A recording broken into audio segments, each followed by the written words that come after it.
Cái này rồi một xíu nữa mình có cho trứng muối vô không chị? Có em. Còn này là khoai môn. Màu tím tím là khoai môn. Hi, xin chào cả nhà, lại là Trinh đây. Rất vui được gặp lại cả nhà trong kênh Trinh Vlog nha. Hồi trước giờ cả nhà ăn bánh bông lan trứng muối chứ là chưa có biết là cái cách như thế nào để mà làm ra một cái bánh bông lan hoàn chỉnh, đúng không ạ? Thì hôm nay Trinh sẽ dẫn cả nhà đột nhập vô một cái xưởng. Xưởng này là chuyên làm về bánh bông lan trứng muối nha. Rồi bây giờ Trinh sẽ mời cả nhà theo chân của Trinh nha. Bột nó cũng cao cấp hơn. Dạ. Đó là đây nè. Đó là... Có máy trộn khỏe đỡ cái nhân lực. Dạ.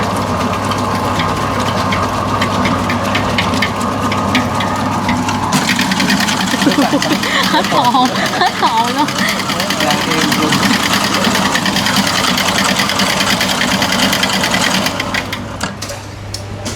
Cả nhà ơi, bây giờ là Trinh đang ở trong cái chỗ mà làm bánh bông lan nha cả nhà. Đang trong cái chỗ mà pha bột, trộn bột luôn nè. Cái lò làm bánh luôn á.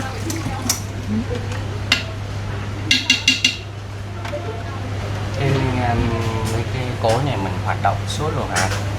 Đó cho tới mình về. Dạ. Đây là dùng cân để cân bột rồi cho mọi người, đúng cho rồi. nên là sẽ ra một cái công thức gọi là chuẩn luôn anh ha. Dạ. Bất cứ cái gì mình có. Giúp một ít nào luôn anh ha. Dạ. Mình dùng cân, mình cân tỷ lệ nó chuẩn. Ở đây là một mình anh làm chính hay có ai phụ không anh? Có mấy bạn. Dạ. Bạn nào khi nào mà mình làm nó nhiều lên á thì mình nhờ mấy bạn xuống phụ. Dạ. Mình có được bao nhiêu cái lò nướng anh ha? Mình ở đây lò lớn này có 2 cái, một cái là 3 hộp. Một hộp vậy là mình được 3 ngàn. Cái máy này được mấy tốc độ anh? Máy này là mình gồm 3 tốc độ, 1, 2 và 3. 1 là nhỏ nhất, 3 là lớn nhất. Bây giờ là anh đang làm tốc độ mấy? Tốc độ lớn nhất, tốc độ số là 3. tốc độ 3. Tốc độ cuối cùng để ra Chọn bằng cái này. Tốc độ cho đánh cho nhanh, bung nhanh. Dạ. Hiểu ha, nhờ cái máy này mình cũng khỏe từ một bộ đoạn luôn á. Cái trộn bằng tay biết khi nào xong. Giống hồi cái bột mà gọi là bột chuẩn hồi xưa là mình đánh đâu có máy như giờ đâu, đúng không? Hồi xưa là bánh bông lan bằng tay không à, bây giờ có máy móc nó đỡ. Đánh ra một khối bột nó cực kỳ lâu. Giờ có máy hỗ trợ mình cỡ tầm 5 đến 7 phút là mình ra được một khối bột. Dạ. Mà trộn bằng máy thì nó đều hơn nữa. Đều nhanh. Đều và nhanh. Hồi trước là mình ví dụ giờ múc bằng tay á, bằng tay thì cái số lượng bánh này nó cũng lâu. Dạ. Nó không được nhiều, giờ có máy rồi hỗ trợ mình cái tốc độ nó nhanh. Khối này nó hơi bị văng. Không kịp hứng.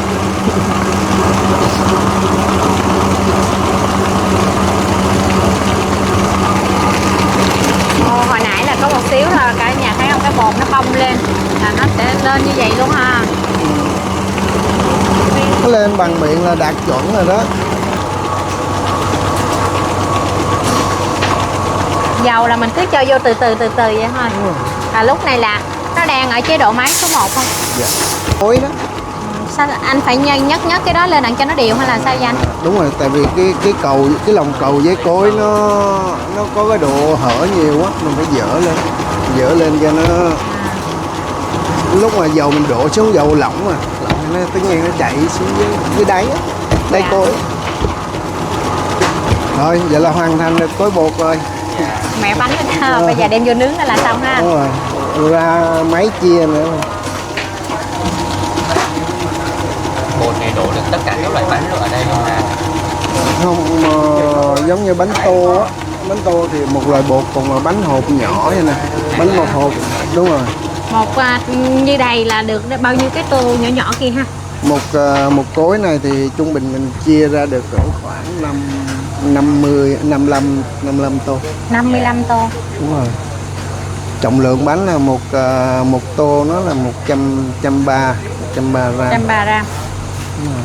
130 á.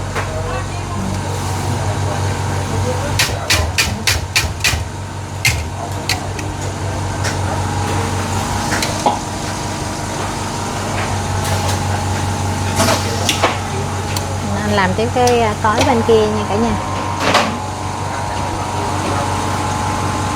Cả nhà ơi, bây giờ là sẽ cho cái bột vô trong cái khuôn bánh giống như là cái tô nha cả nhà. Đó, và đem đi nướng.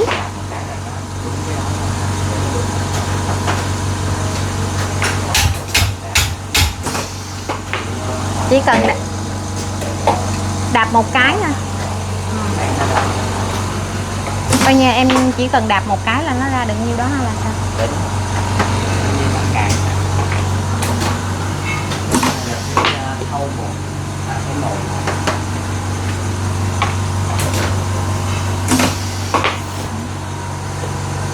Nó bị trục trặc một bên là để Đây đạp khuôn một là em sẽ xong cho rồi. vô trong lò nướng Nó hay. đang bị nghẹt trên bên rồi. Cái máy đang sử dụng một bên Đặt mình nhập á, có khó không? Cái này ngoài thị trường có mà. Dạ. Để giờ anh Phước coi thử chưa? Dạ anh chỉnh rồi mà bị cái con ở dưới giống hổn bữa hôm rồi. Cái này con đọc dưới nó bị. Phương nó đạp. Nhưng mà trong cái lò vậy là mình đứng được bao nhiêu? Coi là nó 95. Mình cứ để chọc vô chọc bánh lên. luôn đi cho quy trình cho xong một lượt đi. Nướng trong vòng bao lâu em? nửa tiếng. Nửa tiếng Quay là xong. xong đây rồi. Đó, vô. Ừ.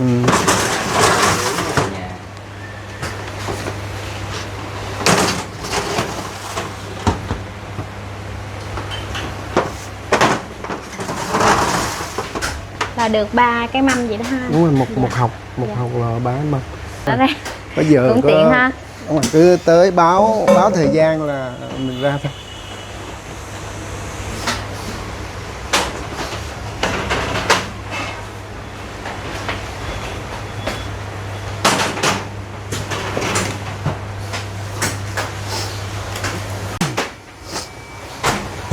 Cái đó là chính thức bánh bông lan trứng muối đó anh ha. Cái này là bông lan, đúng rồi. Còn cái này thì chà bông gì ạ? Đỏ. Ồ, nhưng mà nó khác màu thôi. Nói chung tất cả là gà hết. Đây là những cái tô bánh sau khi đã nướng xong rồi nè cả nhà ha. Bây giờ sẽ ra đây là cho cái phần topping. Topping ở đây thì Trinh thấy là có gà nha. Cái này cũng gà luôn nè. Đó, chà bông gà nhưng mà cái này là nó màu trắng, nó chỉ khác màu thôi nhưng mà vẫn là chà bông gà. Mà ở đây là dòng thường nha, anh chủ quán nói là cái dòng cao cấp thì nó sẽ nằm ở trên ở một cái khu khác nữa, còn này là bình thường nha.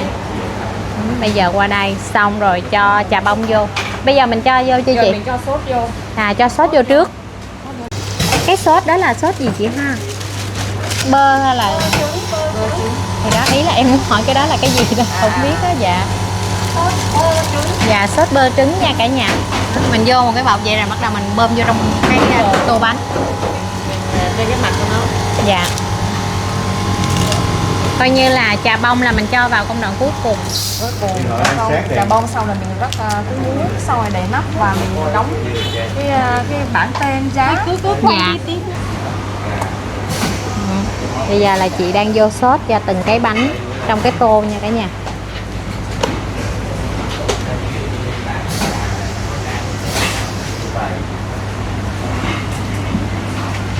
Ở đây em thấy cũng đông nhân viên chị ha. Mấy chục anh chị luôn á. Mấy chi nhánh này em là 11 chi nhánh rồi. Dạ. Hồi nãy anh chủ cũng có nói sơ là cũng tới mười mấy cái chi nhánh. Dạ, chị làm ở đây lâu chưa ạ? Được 2 năm rồi. 2 năm. Còn chị làm được lâu chưa chị? Cũng cần xem coi đấy. Dạ. Mình chắc ở đây luôn hả chị ha? Người Vũng Tàu em. Người Vũng Tàu rồi đến đây làm. Dạ. Đúng rồi. Mỗi một bọc này Được bao nhiêu cái ta? 12 cái. Cứ bóp đều tay là nó ra đều vậy ha. Phải Đẹp làm nữa. đều tay này cho nó đẹp. Dạ. Nó đều nước sốt. Ngoài xưa giờ ăn thôi chứ đâu có nhìn thấy được công đoạn làm, hôm nay mới thấy được cái công đoạn làm để ra được một cái bánh thành phẩm, cũng trải qua quá nhiều công đoạn vậy ha. Nào là bột rồi nướng rồi vô mấy cái topping các kiểu nữa, nó cũng mất nhiều thời gian để ra được một cái bánh. Cái sốt vị này là Dạ.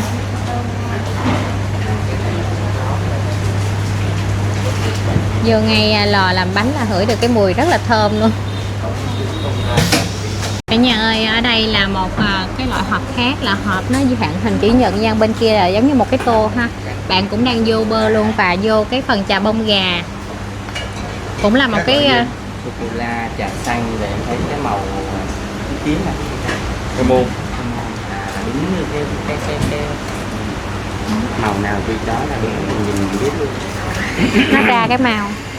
Là nó ra một cái thành phẩm như thế này. Giá là Nó có nhiều dòng em, từ cái cơ bản cho tới nâng cao. cái này là nâng cao chưa anh? Hay là còn cái cơ bản là sốt? Kim sa với lại phô mai. Đó, cái này là ra thành phẩm nè, cái này là dòng cao nè cả nhà, là giá 65.000 một hộp nha. Kim sa là đánh thịt trứng, Là nó sẽ có nhiều vị trong đây, nhiều vị sốt nè. 7 vị sốt nè cả nhà thấy không? Đây có để 7 vị sốt nè. Muối á. Nhưng mà tại vì mọi người hay gọi cái tên kim sa. Kim sa. Bây giờ là mấy chị ở đây là sẽ vô các loại sốt nha. Ở đây cái dòng này là 7 loại sốt. Sau khi mà cho cái trà bông vô rồi thì bây giờ bắt đầu sẽ cho sốt vô. Đúng rồi.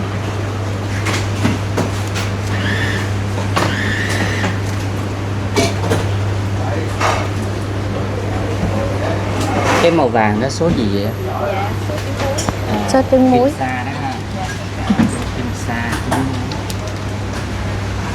chia ra 7 góc, mỗi góc một màu. Mà bạn làm cái này ở đây lâu chưa? Dạ em mới. Vậy hả? Mà trước khi này chắc cũng phải đi học nghề mới ra đi làm được chứ. Dạ không, vô đây Rồi học việc ở đây giờ làm luôn. Vậy là sướng rồi đó. Còn giờ học luôn không? Rồi, cái này là sốt gì bạn? dạ sốt bắp, Sốt bắp. có vị bắp. Còn này là khoai môn. màu tím tím là khoai môn. Coi như là hai người cứ thay phiên. Dạ. Mỗi người một.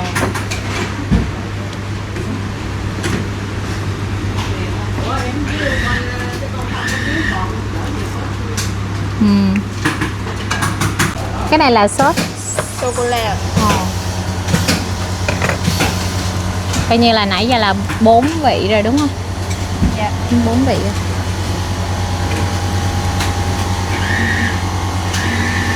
Tiramisu. Cái này là tiramisu nha cả nhà. Cái màu nó nhạt hơn một xíu rồi đúng không? Hơi giống nhau thôi. Hơi nhạt hơn một xíu. Nhưng mà chắc ăn cái vị nó cũng sẽ khác nhau nha. Cái vị sao?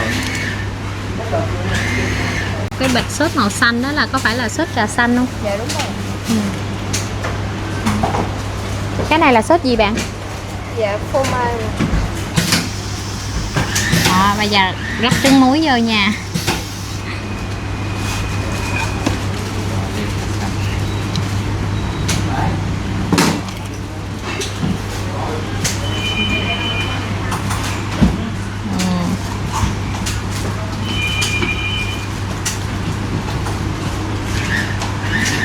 Còn cái sốt này mình sạch sốt hết rồi. Tự làm hết.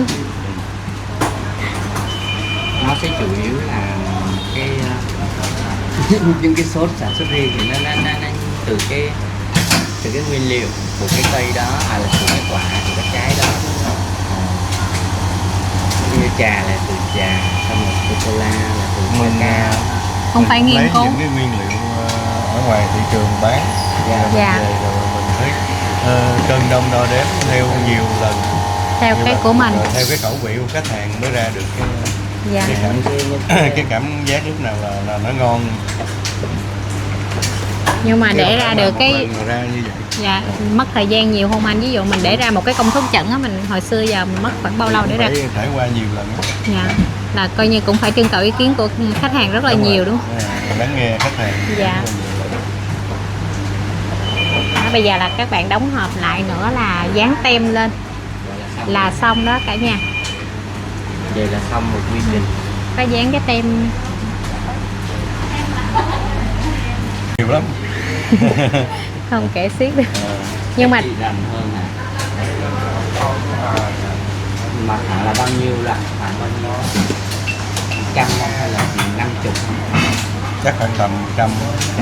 nhưng mà thường chắc khách ở đây là chuộng bánh bông lan trứng muối. Đúng rồi. Nội bông lan trứng muối không cũng đã là hết mấy chục loại rồi. Chương trình Bắc Ngang. Bắp xéo nữa nè.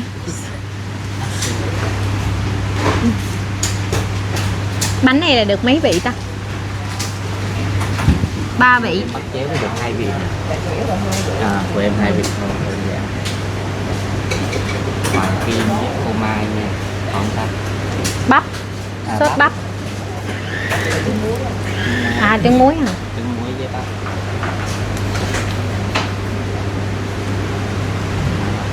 Thành phẩm nhà đâu. Khác cái này làm một cái gương.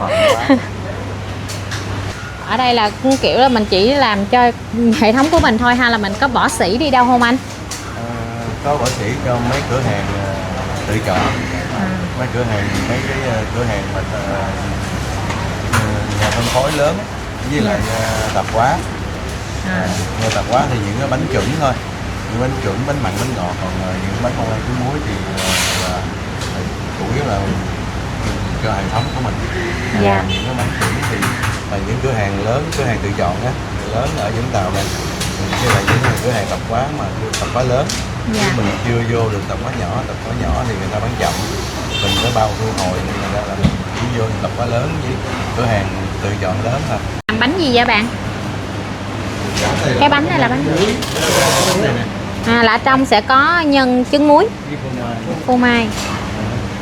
Mình quét bơ với dầu vô khuôn ha. Này là bánh bông lan trứng muối cơ bản đó nha. Cái này nó là chuẩn đúng không? Là cái này giao được nhiều nơi.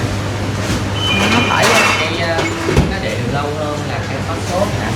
Không, cũng tùy theo loại. Tùy theo loại.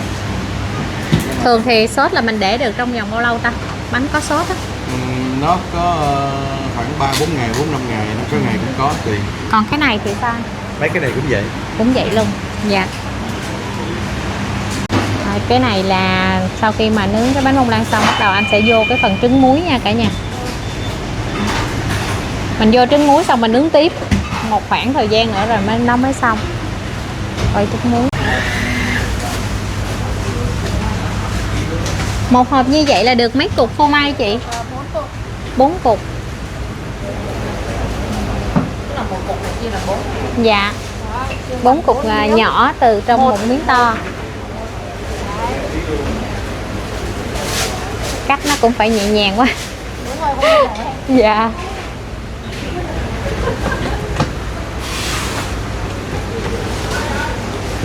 Xay rút là bên đây luôn. Mình phải xay lại cho nó bong lên hả?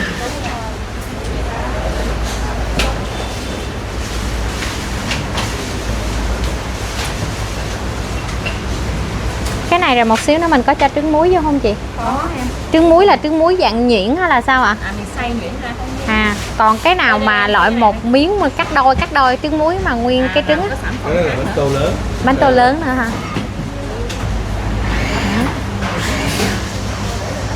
Cả nhà ơi, cái này là sẽ có một cái khâu gọi là xay cho cái ruốc nó sẽ bong lên. Khi mà bỏ vào cái bánh nhìn nó sẽ ngon hơn, nhìn nó bong lên, nhìn cái bánh nó sẽ đẹp hơn nữa. Đó, xay kỹ một cái rồi mới bỏ vô trong máy.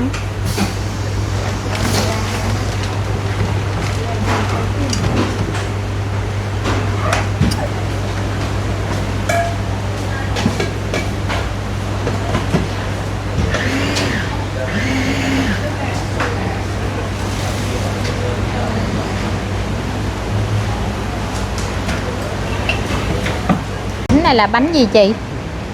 Bánh bông lan tôm. Chôm chôm hả? Nghe hay ha. Tại sao có cái tên chôm chôm đó vậy chị? Cái này bánh biết tại vì nó có sốt Không biết luôn. Nó sốt trong vậy đó. cái chôm chôm thôi, nên mình để là bông lan chôm chôm. Ở trong đây là có cái gì trong đây ha? Chị có thể nói Trong sơ sơ. này với là vừng với là chả bông. Và cuối cùng thành phẩm. Rồi, nướng xong quá trời thơm. Khác nhau. Ra nó thơm quá trời. Là có sẵn trứng muối rồi. Là trứng muối nằm ở trong cái nhân. Đúng rồi. Này đóng hộp là đi được rồi anh ha. Ra thành phẩm là đóng hộp ra Đóng hộp là đi giao luôn. Không cần trang trí gì nữa là xong rồi. Còn cái này là cái nền bánh không chỉ làm bánh chôm chôm. Đây là sốt phô mai. Lần đầu tiên thấy Bánh này á, Lần đầu tiên thấy bánh này nè. bánh này là cái dòng chà bông cao cấp hơn. cao cấp hơn. Chà bông cao cấp hơn. Thì một Với lại hộp hơn nữa là hồi trước khách hay hỏi là có bánh bông lan trứng muối mà không có trứng muối không? Thì hồi trước á, là thường là có bông lan trứng muối. Nhưng bây giờ á, là bánh này là không có bông lan trứng muối, với lại cái dòng bột nó cũng cao cấp hơn nữa. Dạ. Đó là đây nè, nó ra nhiều loại bên đây nè. Nếu mà về thì một hộp nó bao nhiêu? giá bao nhiêu ha anh? 40.000 một hộp nè cả nhà. Là khoảng Đây. 10 bánh. Là 10 bánh 60.000. Cái đó là 55.000. Có cục phô mai. Có cục phô mai luôn. Vừa thích hợp cho những người mà không thích có bông lan, có trứng muối trong đó. À. Người ta chỉ thích ăn bánh bông lan với nhân gì. Với nhân. Có người không ăn trứng muối thì Đúng rồi, trao cho mấy cửa hàng. Cái cửa hàng này là cửa hàng số 72 đường Hoàng Hoa Thám. của Nó anh nè. hình như ở cái đường này em thấy của bên anh là khá là nhiều cửa hàng. Anh có 7 cửa hàng ở đường này. Một đường Hoàng Hoa Thám thôi. Ở đường. Vũng Tàu là 11 cửa hàng. Dạ. Còn Dạ. Vũng Tàu là 11. Ừ. Ủa sao mình mở Nhưng mà cái chi nhánh đầu tiên nhất là ở đâu anh? Chi nhánh nhiều nhất là ở đây. Chi nhánh đầu tiên nhất á, là ở bên Ba Cu, là cái xưởng đầu tiên á. Đó. Rồi sau đó thì mới mở dần ở đây. Dạ. Tại vì sao mà mình mở đường này nhiều? Đường này là đường chính, nối từ bãi trước ra bãi sau. Khách du lịch là Vị trí đẹp. nên thành ra là mình tập trung ở đường này để phục vụ khách du lịch. Với lại hơn nữa là mình mở nhiều là để cho khách đi đường á, xe đông á, đỡ phải quay đầu xe. Dạ.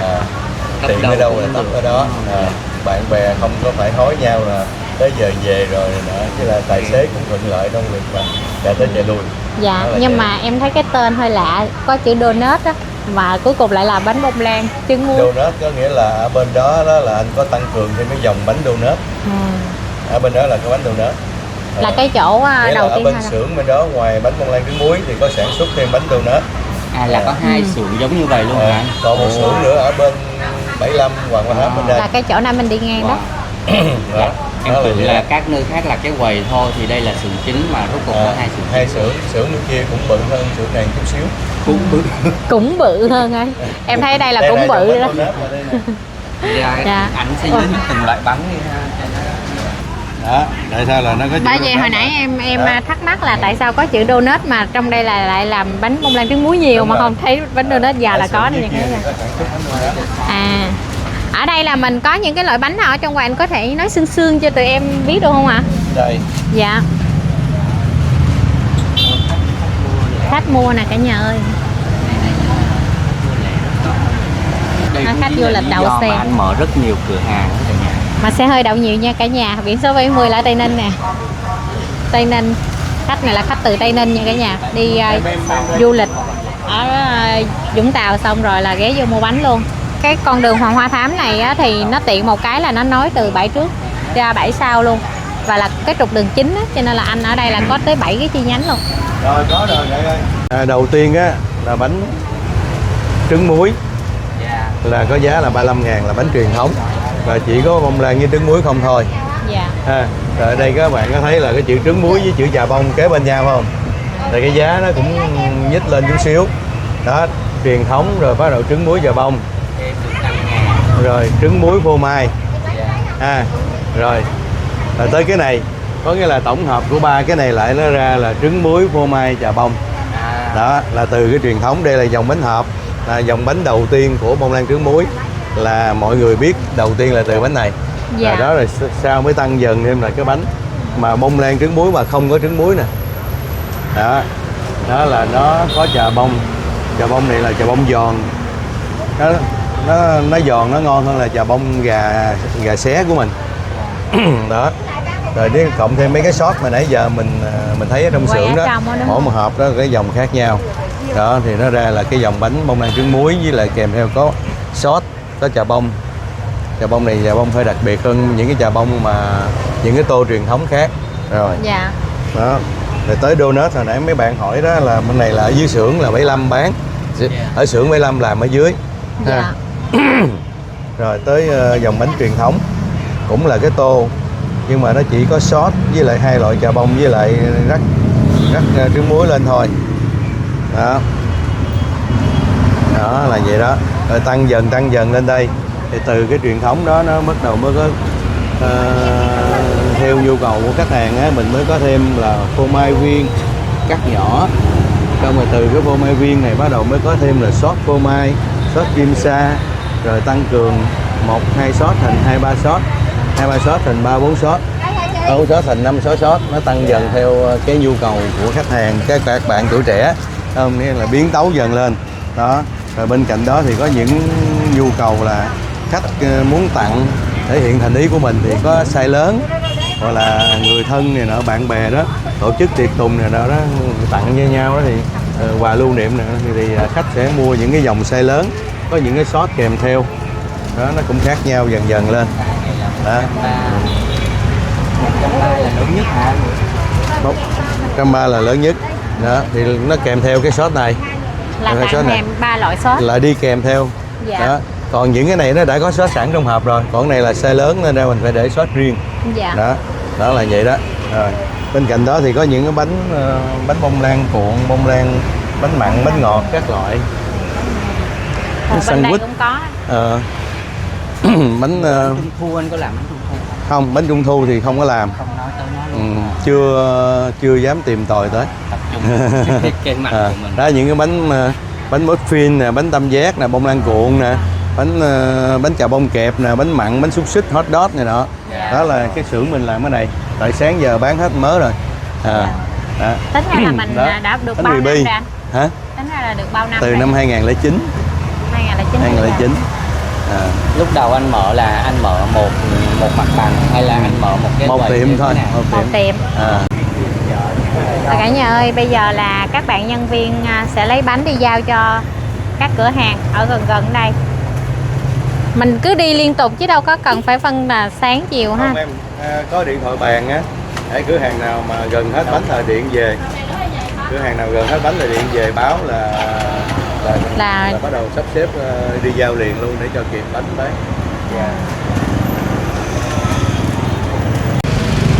Trước xong là tấm nói ra đây. Dạ, Nói rồi. ra đây rồi dán tem cái này là nó rồi phân loại ra, rồi bắt đầu phân ra cho từng cửa hàng. Từng cửa hàng rồi đi 11 cửa hàng đó là vậy đó. Là cứ đi liên tục vậy luôn chứ không phải là buổi sáng hay là buổi chiều gì hết cứ hả? Cửa hàng hết á. Ồ, trên đây có nguyên cái hệ thống luôn cái nhà. Nhìn nè, biết chỗ nào còn bánh hay là Dạ. Nói đó là trên đó đó, thấy không? cả nhà thấy không? Phải làm á, đó, tưởng làm luôn đó, như là bánh bông lan tô size lớn này nè đó. Dạ. Làm đó đó. Đó.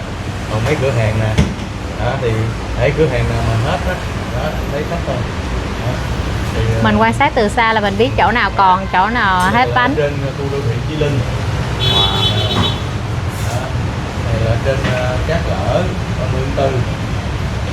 Đó, cái này là xa nhất. Đó, cái này là bên 33 Nguyễn Đình Độ. Dạ. Cả nhà ơi, còn đây là vợ của anh chủ nha cả nhà. Chị cũng đang làm bánh luôn đây. Đam mê mà làm ra vậy luôn đó hả? Vậy là chị với ông Xá ai là cái người giống như về công thức này kia mà chị đúng không? Chị Là chị. Nó phải đi mua liền đó. Rồi một cái nóng rửa nước điều đó. nghề của chị đó Coi như là bà xã là làm chính. chị đang làm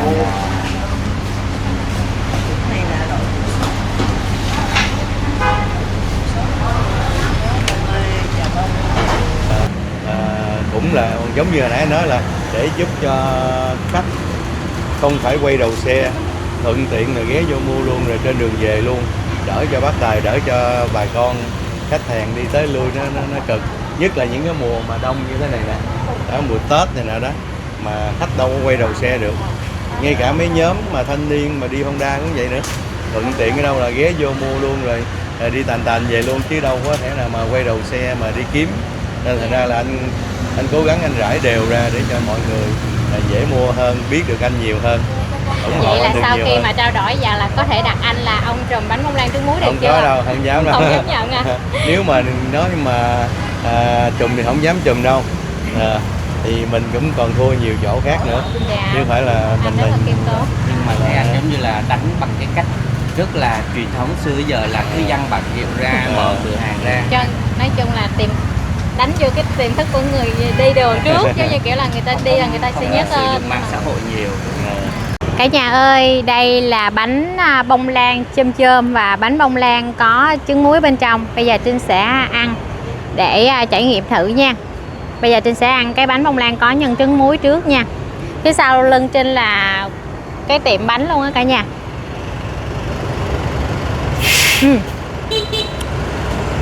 Bên trong nè sẽ có trứng muối một miếng ha, một xíu phô mai, nhưng mà bánh rất mềm, xốp và cực kỳ thơm luôn, không quá ngọt nha, vừa ăn không quá ngọt nhưng mà bánh rất là mềm.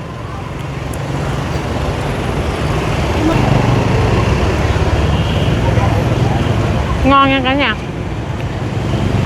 rất là xốp luôn. Rồi bây giờ Trinh sẽ ăn cái bánh chôm chôm, bông lan chôm chôm. Đây, cái bánh này á, lần đầu tiên Trinh thấy luôn nha, hơi lạ, hình như là Trinh thấy ở Sài Gòn hình như cũng ít có nha. Ở trong đây thì nãy á, là Trinh nghe nói là cái chà bông này là chà bông cao cấp nè, thêm nữa là có rong biển nè, rồi có vừng nữa, cho nên là để ăn xem coi nó có gì khác lạ hơn không. Cái chà bông á nó giòn tan luôn á, giòn tan trong miệng luôn, có một lớp sốt nha, nhưng mà ngon, ngon hơn cả cái này luôn, rất là ngon luôn. Có cái rong biển vô, cái mùi nó thơm thơm nha cả nhà. Cái này ngon thiệt, giòn giòn. Bánh ở đây thì nói chung là không quá ngọt, nãy giờ Trinh ăn 2 cái ha, nó không có ngọt lắm. Cái chỗ bánh này nè, nó cũng nằm trên đường lớn, cũng tiện đường đi á. Nếu như mà cả nhà cảm thấy là thích ăn bánh bông lan trứng muối mà mình muốn trải nghiệm thử á, thì mình cứ đến cái địa chỉ ngay chỗ đây để Trinh coi cái địa chỉ bao nhiêu. Nói chung là nằm trên đường Hoàng Hoa Thám, mình ghé vô chỗ Devi Donut nha. Ở đây nguyên một cái con đường luôn là có tới 7 cái chi nhánh lận, cả nhà vô ăn để trải nghiệm thử nha. Ở đây thì có nhiều dòng bánh bông lan trứng muối lắm, chứ không phải là chỉ riêng 2 cái loại mà Trinh ăn đâu nha cả nhà.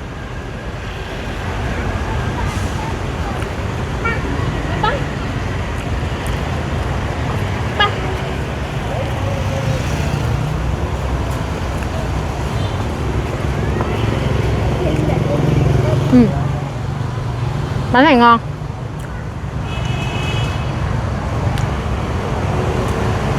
Rồi Trinh cũng cảm ơn cả nhà đã dành thời gian xem clip của Trinh luôn nha. Nếu tiện đường thì mình cứ ghé ngang để mình ủng hộ thử nha. Còn bây giờ thì Trinh xin chào và hẹn gặp lại. Bye bye.